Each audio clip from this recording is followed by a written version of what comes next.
I'm currently doing some service and maintenance on this 2013 Chrysler 200. Now it has the gas cap indicator light on. Now this is a 2013 with only 61,000 miles, and this is kind of a notorious problem for these vehicles. So I'm going to show the indicator light.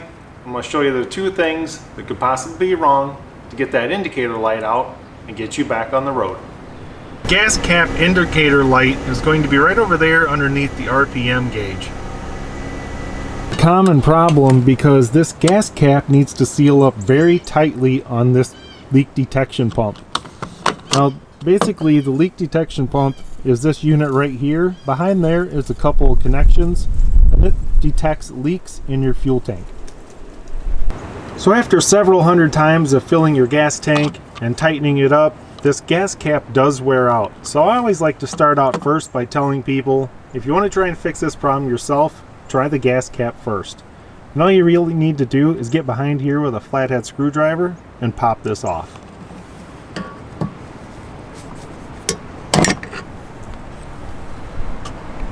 Now I'll put a link in the description on how to buy these off of Amazon. This is a brand new gas cap, identical to the manufacturer. You're simply going to press this right back into the original manufacturer hole, and this should tighten up onto the leak detection pump and seal up a little bit tighter than that original.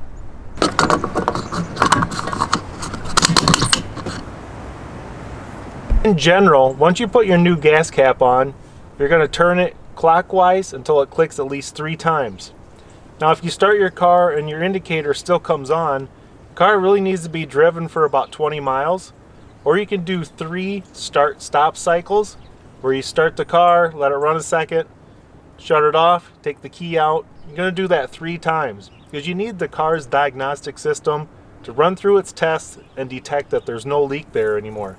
Your gas cap indicator isn't going to go out right away. You need to do one of those 2 things. Replacing the gas cap removed that indicator light. Congratulate yourself on a cheap and easy fix. If it didn't, it's going to be that leak detection pump. It's pretty much the filler neck where the gas cap screws onto. In either case, you have a brand new gas cap. It's going to seal up a little better for you. I hope this video helps. And thanks for watching.